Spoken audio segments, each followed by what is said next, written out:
j'ai toujours pensé que la prise en charge des malades était essentielle.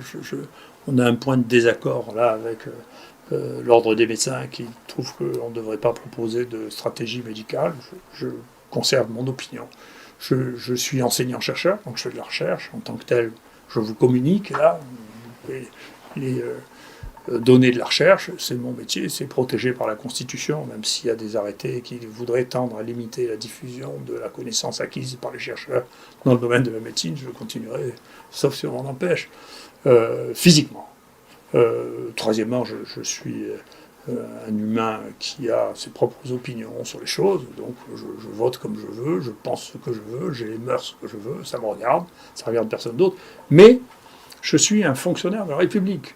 Et donc, si la République me demande de mettre quelque chose en place, je le fais, bien entendu, parce que j'obéis à la loi.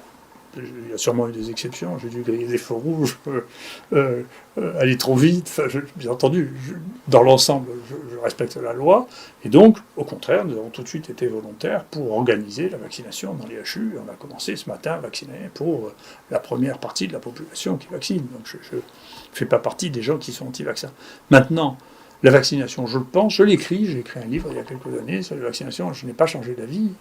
Mais c'est comme ça, parce que je suis un médecin, je pense qu'elle doit être discutée, elle n'est pas obligatoire, point final, et elle doit être discutée avec les médecins traitants des gens ou avec le conseil médical que les gens demandent.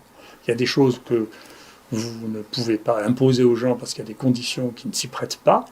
Il y a des gens, et donc c'est les médecins qui conseillent individuellement aux individus la vaccination. D'ailleurs, on a pris beaucoup de précautions parce que les conditions d'accélération qui ont été jugées nécessaires font qu'il reste beaucoup d'incertitudes autour des effets de ce vaccin, font que, bien entendu, les gens signent individuellement, qui sont d'accord, qui sont conscients qu'il est possible qu'il y ait des risques, ils signent tout ça, et donc il faut qu'ils soient informés par un médecin, et que donc ils décident avec leur médecin de savoir s'ils se vaccinent ou ne se vaccinent pas. On ne peut pas faire une généralité en disant l'efficacité vis-à-vis de tous ces mutants, je ne la connais pas et personne ne la connaît. On verra bien, moi je suis très attentif à ce qui se passe en Angleterre, on verra bien si la vaccination qui a été faite avec les souches de la première épidémie sont efficaces pour protéger contre la deuxième épidémie. Mais on va le savoir bientôt. On verra bien. La vaccination en Angleterre est vaccinée à tour de bras.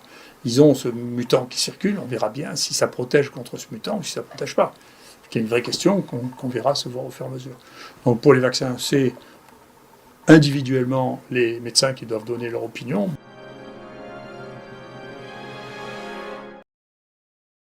Alors il y a une première chose qui a été négligée de mon point de vue, c'est dès juin, les Danois ont rapporté qu'il y avait des mutants qui étaient apparus chez les visons, et ceci a permis de réfléchir et qui montre encore comment les prévisions sont futiles.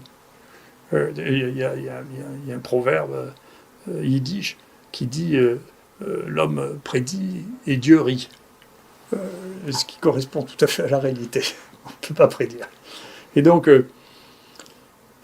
en réalité, c'est une zoonose, c'est-à-dire c'est une maladie des animaux qui a donné une épizootie, c'est-à-dire une épidémie chez les animaux, et cette épidémie a donné des cas humains, d'accord, ce qu'on appelle la zoonose, c'est les cas humains d'infection des animaux, et cette zoonose s'est transformée en épidémie humaine. Alors, oui, c'est une épidémie humaine, mais ça reste une zoonose. D'accord ? Et les zoonoses qui sont dangereuses pour nous, celles qui donnent des épizooties, sont celles qui touchent les mammifères qui vivent dans des colonies très importantes. Donc, quand il y a une grande densité de mammifères, il y a des épidémies de mammifères, comme chez nous, dans les mégapoles. Et ces épidémies de mammifères se développent avec des virus qui évoluent très rapidement, et plus le virus s'est multiplié, plus il y a de mutations, c'est régulier.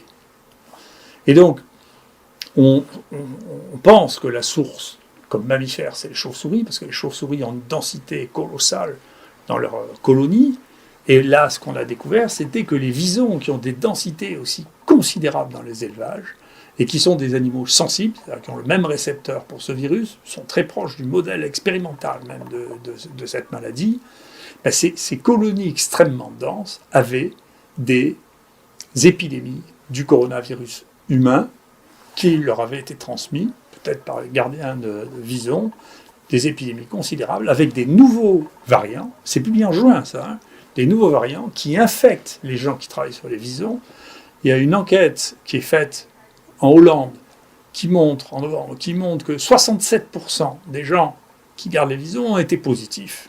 Donc c'est contagieux chez l'homme, et il y a maintenant plus de 600 cas répertoriés avec des séquences du vison. Et on a, vous voyez ici, on a des centaines de séquences de visons, c'est tout ce qui est en bleu et rouge, des centaines de séquences de visons qui viennent essentiellement, les gens qui les ont séquencés, c'est-à-dire essentiellement les Danois et les Hollandais. Alors les Danois ont fait quand même, ont exterminé la plus grande partie de leurs visons, 13 millions de visons. Donc moi j'ai découvert aussi, comme vous, l'importance de l'élevage des visons. Il y a des phénomènes qui sont troublants autour des visons, c'est que le foyer initial de l'Italie était autour d'élevage de visons. Donc on peut se poser la question de savoir s'il y a eu un amplificateur qui pourrait permettre de comprendre pourquoi en Italie du Nord il y a eu tellement de cas, et si cet amplificateur c'est pas les élevages de visons. Il y a des élevages de visons en Italie aussi. En France il y a 4 élevages de visons, il y en a un pour lequel les visons ont été éliminés. Moi, si j'avais un conseil à donner, ça serait d'éliminer les 3 autres avant qu'il se passe la même chose si ce n'est pas déjà arrivé. Et donc, les visons sont les récepteurs, les transmetteurs du même virus.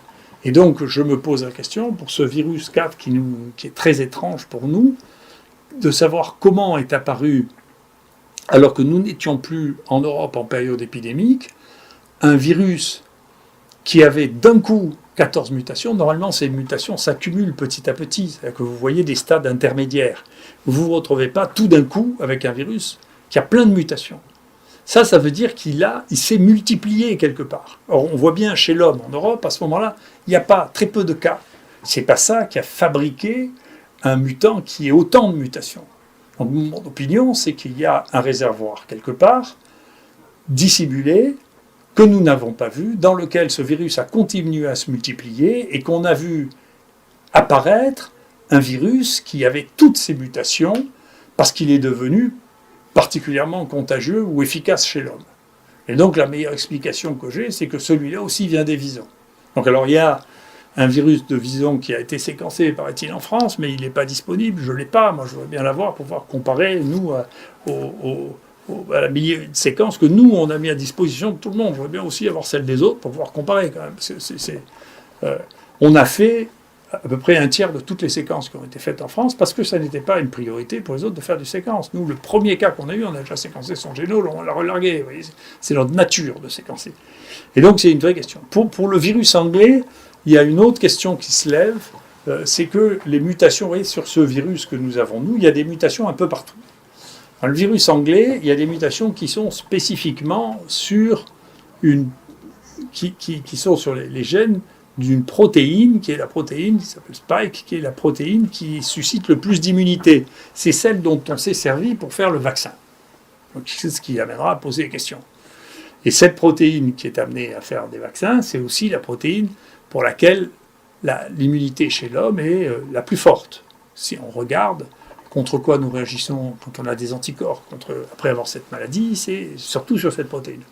Et il y a une hypothèse qui a été émise en Angleterre qui est de dire, écoutez, il est possible que ça vienne de malades qui sont immunodéprimés, qui sont porteurs pendant très longtemps, à qui on a donné des anticorps, on a fait de la sérothérapie, on a donné des anticorps de gens qui avaient eu la maladie, plus du remdesivir, qui est un agent mutagène pour les virus, ce qui amènerait à faire vraiment un modèle expérimental, vous voyez, de donner un agent mutagène en même temps que la cible contre laquelle les mutations doivent être sélectionnées pour résister. D'accord ? C'est une hypothèse qui a été élevée, qu'on est en train d'évaluer. On verra bien. On verra bien si effectivement c'est un phénomène qui est le phénomène qui aurait permis l'apparition de mutations qui, celles-là, sont compréhensibles. En revanche, vous mettez des anticorps contre un virus, et vous donnez à quelqu'un de quoi avoir des virus qui augmentent leur taux de mutation, vous avez des mutants qui résistent à ces anticorps. Enfin, ça va un peu de soi. Donc c'est une vraie question. Voilà. Donc on ne sait pas, on est en train d'étudier ça. Maintenant, on a eu des cas qui sont importés ici. Les Anglais disent que c'est plus contagieux, mais que c'est pas plus mortel. On verra bien ce qu'il en est.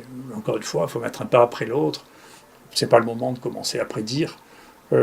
Donc, je ne sais pas. Je voudrais rappeler à nos amis journalistes qui tant l'oublient en disant vous avez dit que ça serait comme ci, que ça serait comme ça. J'ai jamais dit ça parce que j'enseigne depuis à peu près 40 ans. J'ai même inventé une forme d'enseignement dans lequel on répond dans les questions.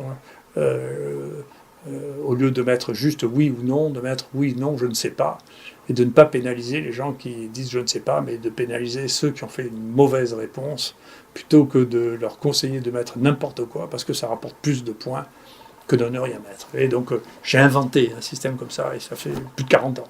Donc je ne vais pas changer maintenant, je ne sais pas, c'est une des bases de l'absence d'ignorance fondamentale. C'est quand on n'a pas peur d'être ignorant, on sait qu'on doit dire je ne sais pas.